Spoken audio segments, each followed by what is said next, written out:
सुने, आज तो पहला दिन है। बड़ी लंबी कलश यात्रा के साथ हमारे भाई बंधु माता बहनें आई हैं। कथा भी देर से हो रही है, कल से ठीक 2 बजे से होगी। आज तो लोग आएंगे जाएंगे, थक गए, कुछ आ गए कुछ चले गए, लेकिन कल से तो मुझे लगता है ये जो परिसर है ये कुछ समय बाद छोटा पड़ेगा।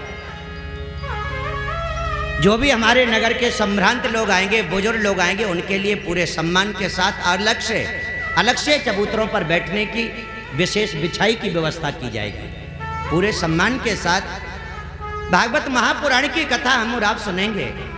भागवत की कथा कोई कहानी नहीं है, कोई प्रसंग नहीं है, कोई चैप्टर नहीं है। ये शीरप है।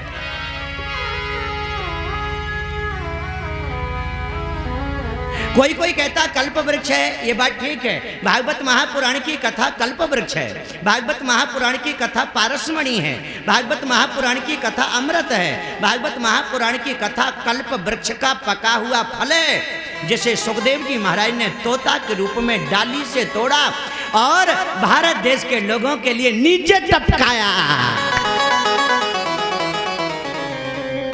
एक राजा थे, एक रानी थी, एक ये थे, वो ये नहीं है भागवत की कथा।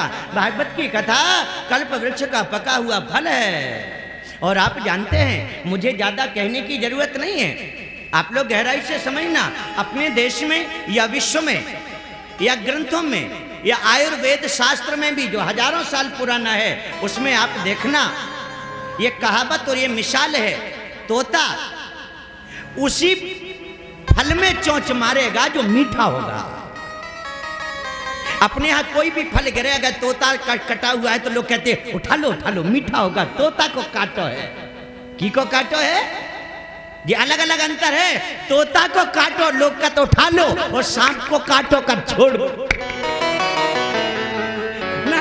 सांप को काटो छोड़ दो, हाँ, तोता को काटो उठा लो। इसमें दो बातें हैं। आहा, तोता बोल रहा है, जय हो। इसमें 2 बातें हैं। या तो आप इसको ऐसे कह सकते हो कि इतना पारखी होता है तोता, जैसे सुनार सोने की परख करने पर। सोने की अंगूठी, कोई भी चीज आप सुनार के पास ले जाओ कि हमें बेचना है, असली कि नकली, वो पकड़ के इधर उधर घुमा के कह देगा हाँ असली है या नकली है। जैसे स्वर्ण को परखने में सुनार सबसे माहिर और चतुर माना गया, वैसे ही फल को परखने में तोता। फल को परखने में तोता, जिस फल में तोता चोंच मार दे वो फल मीठा ही होता है। या इसको आप दूसरे तरीके से भी कह सकते हो कि तोता इतना पारखी है। दोनों बातें हैं, जिस फल में चोंच मार दे वो मीठा हो जाता है। या ऐसे कहो कि तोता चोंच मारता ही उसी फल में है जो मीठा होता है, ऐसा भी हो सकता है। और ये भागवत रूपी फल, सुखदेव जी राजा परीक्षित से कह रहे हैं, भागवत रूपी फल में तोता ने चोंच नहीं मारी, ये फल तोता के मुंह से ही निकला है। बोलो सुखदेव भगवान जय हो। ये भागवत का फल तो तोता के मुख से ही निकला है, सुखदेव जी ने कही ना कथा, इसलिए ये बहुत मीठा है, बहुत मीठा है। सबसे मधुर मुह लागे फल तोता प्रभु का।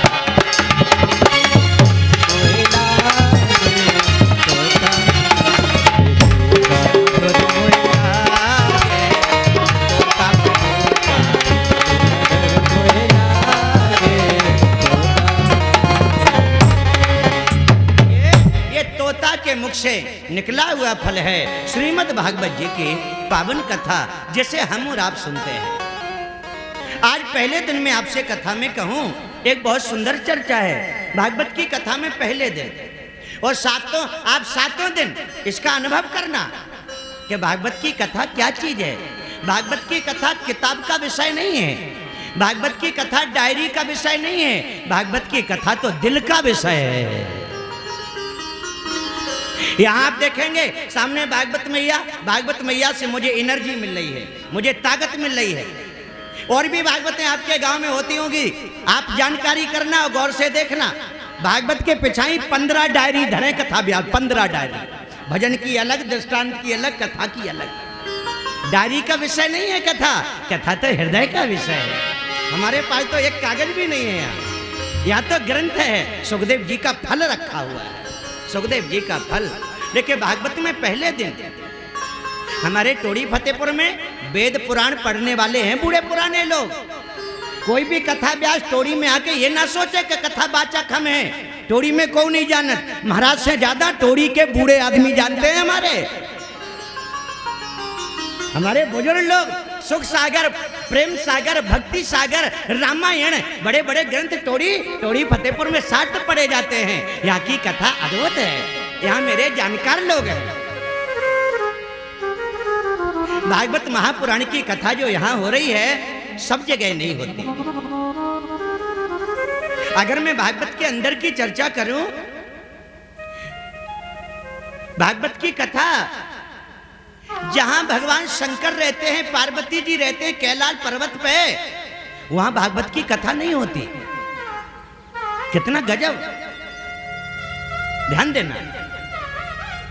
जहां भगवान भोलेनाथ रहते हैं वहां भागवत की कथा, रामायण कथा नहीं होती। जहां स्वर्ग में देवता रहते, लक्ष्मी रहती, विष्णु रहती, वहां कभी कथा नहीं बचती। स्वर्ग लोक में कथा नहीं मिलती और सब मिलेगा।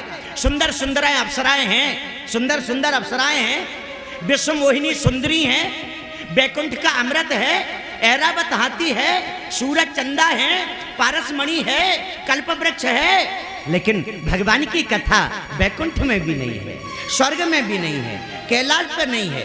मैं सीधी सीधी कहूं, जो कथा स्वर्ग में नहीं होती, बैकुंठ में नहीं होती, कैलाश पर्वत पे नहीं होती, वो कथा टोड़ी फतेहपुर में होती है।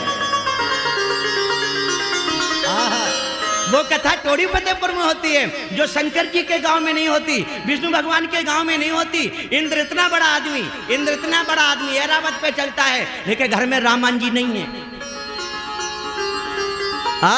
हमारे बुजुर्ग लोग हंस रहे हैं, बात को, कथा को पी रहे हैं। जरा ध्यान देना, भागवत में श्लोक लिखा है, सुखदेव जी ने संस्कृत में लिखा है, सुखदेव जी ने संस्कृत में लिखा। स्वर्गे सत्ते च कैलासे वैकुंठे नास्त ऐरसा अतापिबन्तु श्रीमद्भागवती कथा भारत वर्षे जने जने। भारतवर्ष में होती है भागवत की कथा, बैकुंठ में नहीं होती। अगर लक्ष्मी जी को लगता है कि हमें कथा सुनना है, विष्णु भगवान को लगता है हमें कथा सुनना है, तो या तो अयोध्या वृंदावन जावे या फिर सीधे टोड़ी फतेहपुर आवे।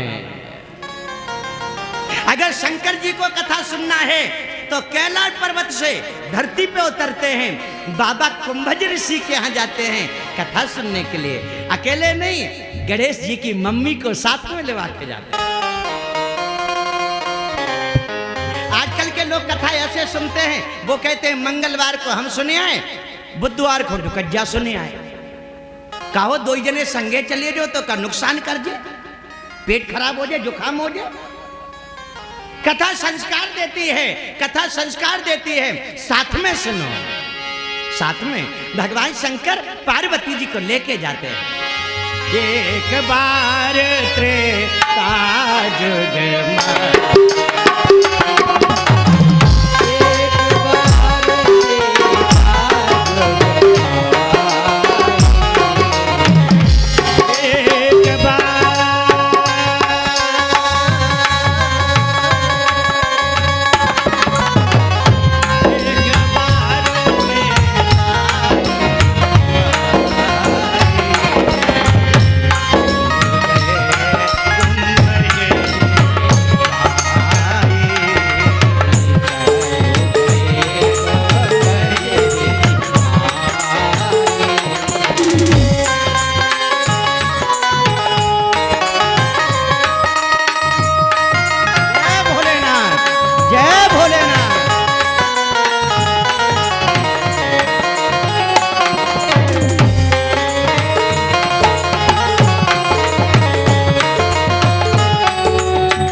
समाज में थोड़ी सी गड़बड़ी हुई है।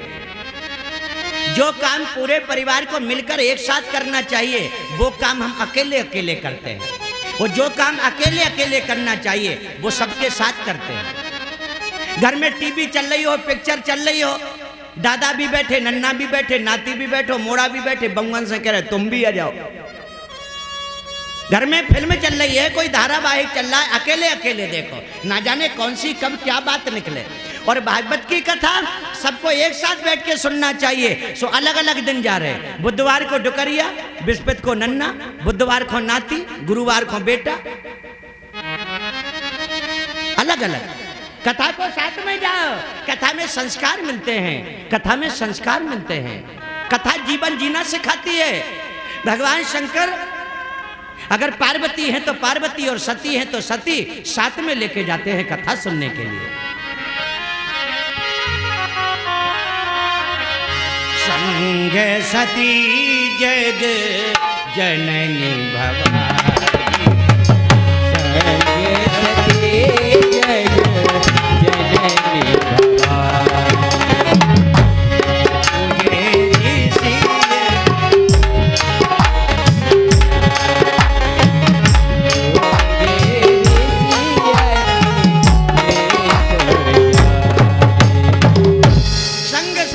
जननी भवानी। परिवार के साथ में कथा सुनने जाते हैं। भागवत की कथा, श्री राम जी की कथा ये धरती पर होती है, स्वर्ग में नहीं होती। भगवान शंकर कुंभज ऋषि के यहाँ आते हैं। राम को कथा सुनना है तो वशिष्ठ जी के यहाँ जाते हैं। कृष्ण को कथा सुनना है तो शांतिपनि जी के यहाँ जाते हैं। धन्य ही ये भारत देश जहाँ भगवान भी हैं, जहाँ भगवान की कथा भी है। ऐसी भगवान की देव कथा। और भागवत में एक बात और है, भागवत की कथा मनुष्यों के लिए अति सुलभ, हमें और तुम्हें सुलभ। चाहे जहां करा लो, खेत में करा लो, नदी किनारे करा लो, मंदिर में करा लो, टेंट में करा लो, झोपड़ी में करा लो, बकरी में करा लो, रोटी वाले घर में करा लो, भूसा वाले घर, जहां मन आए, जैसी तुम्हारी गुंजाइश होवे। सबको सुनाओ ने तो बाहर करा लो। एक जगह एक जन ने हमसे मुहूर्त लिया तो हम समझे कि जैसी हमारी सब जगह वैसी यहाँ होगी। जिस दिन हम पहुंचे तो भी हमें अंदर लगा गए। 7 देरी पार, 8वें घर में बंद कमरा जी में खिड़की भी नहीं हवा की। बोले महाराज इतना ही होने का था। हमने कहा इतनी भीतरी काय होने? बोले काऊ के भीतरे ना हो जाए, मतलब काऊ के दिल में ना घुस जाए, अकेले हम सुने इसलिए अंदर कर रहा है। अकेले हम सुने कथा। कुछ चीजें ऐसी हैं जो आप जितनी बांट कर खाओगे उतना आनंद आएगा। कूलर की हवा कमरे में सबको लगे उतना ही आनंद देगी। अगर आप पंखुड़ी अपनी तरफ कर दो, रिश्तेदार की तरफ नहीं कर रहे तो ठीक नहीं लगे। ये भगवान की कथा है, सबके लिए बनी। ये माइक लगने का सिस्टम क्यों है इसका? क्योंकि हम तो करा ही रहे, ज्यादा से ज्यादा जितने लोग इसे सुने उतना ही आनंद है। और भागवत में लिखा कि भागवत की कथा देव शामपि दुर्लभम सुलभम मानुषम देह। मनुष्य की देह को ये सुलभ है और देवताओं को ये दुर्लभ है। देवताओं को भी ये कथा सुनने को नहीं मिलती जो हम और आप इन्हें आज यहाँ सुन रहे हैं। आप सुखदेव जी ने हम और आपको जो कथा सुनाई ये धन्य है। और बकाया तो आप कथा की चीजें जानते हैं। एक बार नारद जी पूरी दुनिया में घूमे। आप लोगों ने प्रसंग सुने होंगे, इस बार हम प्रसंग का सार आपको सुनाएंगे। नारद जी ने सुख शांति के लिए पूरी दुनिया में यात्रा करी, लेकिन जब वृंदावन जाने लगे तो वहां पर एक नारी बैठी जिसकी गोदी में 2 बुजुर्ग लेटे हैं। उस नारी ने नारद जी को बुलाया, गुरुजी थोड़ा मेरे पास आ जाओ। मैं आपको ज्यादा देर नहीं रोकूंगी महाराज, मैं जानती हूं अन्न का कण और संत का क्षण ये बहुत कीमती होते हैं, इन्हें बर्बाद नहीं करना चाहिए। कोई गुरु संत महात्मा कभी आपको टकराए तो फालतू की बातें ना करो। जितनी देर महाराज रुके, जितना सार ले पाओ उतना सार ले लो। और थाली में रोटी भोजन उतना ही परसाओ जितनी जरूरी है। अन्न का कण और साधु का क्षण ये बहुत कीमती होते हैं, इनकी बहुत कीमत होती है, कभी बर्बाद मत करो।